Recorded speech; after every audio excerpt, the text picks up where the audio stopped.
इतिहास के पन्नों पर कुछ ऐसे नाम लिखे होते हैं जिनकी चमक कभी फीकी नहीं पड़ती।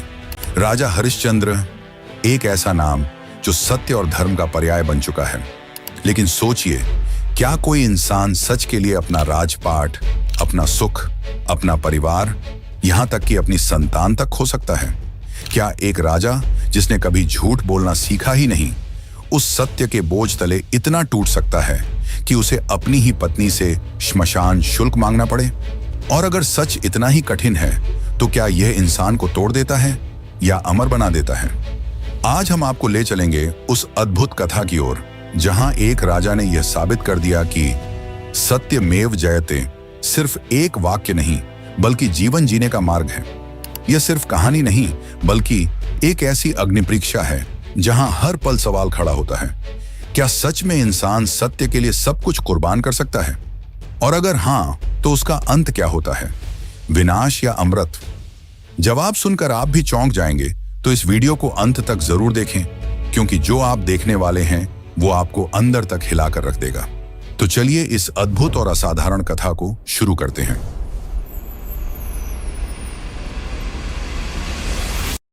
त्रेता युग में इक्ष्वाकु वंश के महान सम्राट राजा हरिश्चंद्र राज्य किया करते थे।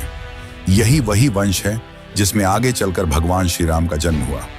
हरिश्चंद्र का नाम उनके सत्य, धर्म और निष्ठा के कारण दूर दूर तक प्रसिद्ध था। वे न केवल परम सत्यनिष्ठ थे बल्कि धर्म के पालन में भी अद्वितीय थे।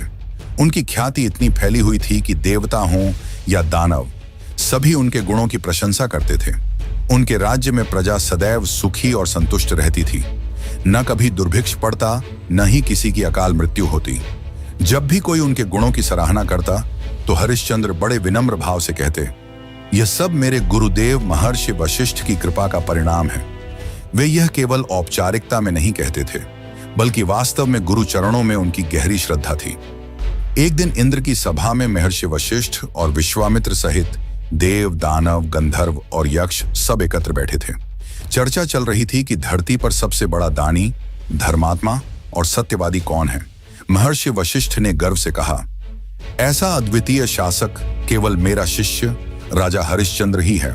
हरिश्चंद्र जैसा सत्य प्रिय, दानी और प्रजावत्सल राजा न तो पहले कभी हुआ है और न आगे होगा। यह सुनते ही विश्वामित्र के मन में ईर्ष्या की ज्वाला भड़क उठी। उन्हें यह स्वीकार नहीं हुआ कि वशिष्ठ के शिष्य को सर्वोत्तम कहा जाए। उन्होंने क्रोधित होकर कहा, मैं जानता हूं हरिश्चंद्र को, मैं स्वयं उसकी परीक्षा लूंगा, तभी पता चलेगा कि वह वास्तव में कितना धर्मनिष्ठ और सत्यवादी है। वशिष्ठ ने जो कहा है उसकी सच्चाई दुनिया के सामने आ जाएगी। देवताओं को विश्वामित्र की बातों में अहंकार की गंध साफ महसूस हुई। वे सोचने लगे कि जब ऋषि महर्षि ही ईर्ष्या और प्रतिस्पर्धा में उलझ सकते हैं तो सामान्य मनुष्य का क्या हाल होगा। देवराज इंद्र जानते थे कि वशिष्ठ और विश्वामित्र के बीच पहले से ही पुराना वैमनस्य है, इसलिए किसी एक का पक्ष लेना व्यर्थ है। महर्षि वशिष्ठ ने शांति और गंभीरता से उत्तर दिया, आप सही कह रहे हैं विश्वामित्र, परीक्षा ही किसी की असली शक्ति और योग्यता को साबित करती है। आप चाहें तो स्वयं राजा हरिश्चंद्र की परीक्षा लें, सत्य अपने आप प्रकट हो जाएगा। वशिष्ठ की यह बात सुनकर विश्वामित्र की सहन शक्ति जवाब दे गई। वे क्रोध में सभा से उठकर बाहर चले गए, राजा हरिश्चंद्र की परीक्षा लेने और सत्य की असली परख करने के दृढ़ संकल्प के साथ। एक दिन राजा हरिश्चंद्र शिकार के लिए वन में गए हुए थे। अचानक उनके कानों में एक दर्द भरी पुकार गूंज उठी, बचाइए राजन, मेरी रक्षा कीजिए।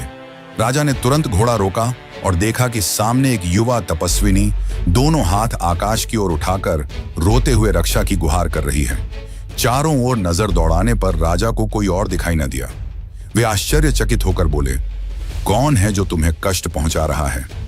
मेरे राज्य में इतना साहस किसका हुआ कि वह तुम्हारे वस्त्रों को अग्नि से जलाने की धृष्टता करे?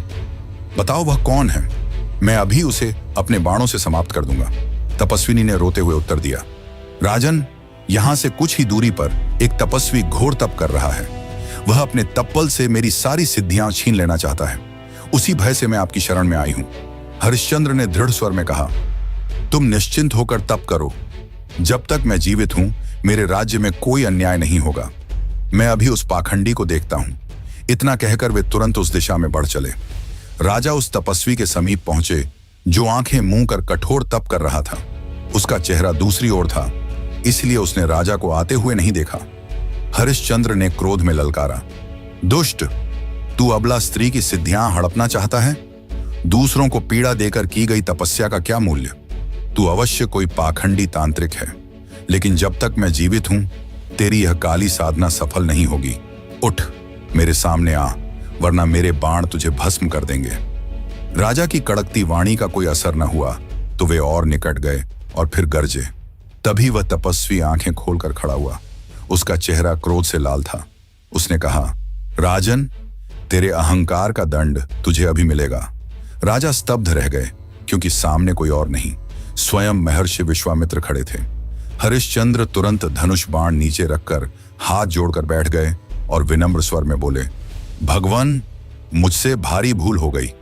अज्ञानवश मैंने अपराध किया। राजधर्म ही है कि प्रजा की रक्षा की जाए, संकट में पड़े व्यक्ति को बचाया जाए।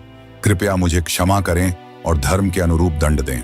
विश्वामित्र राजा की विनम्रता देख शांत हो गए। कुछ क्षण मौन रहकर उन्होंने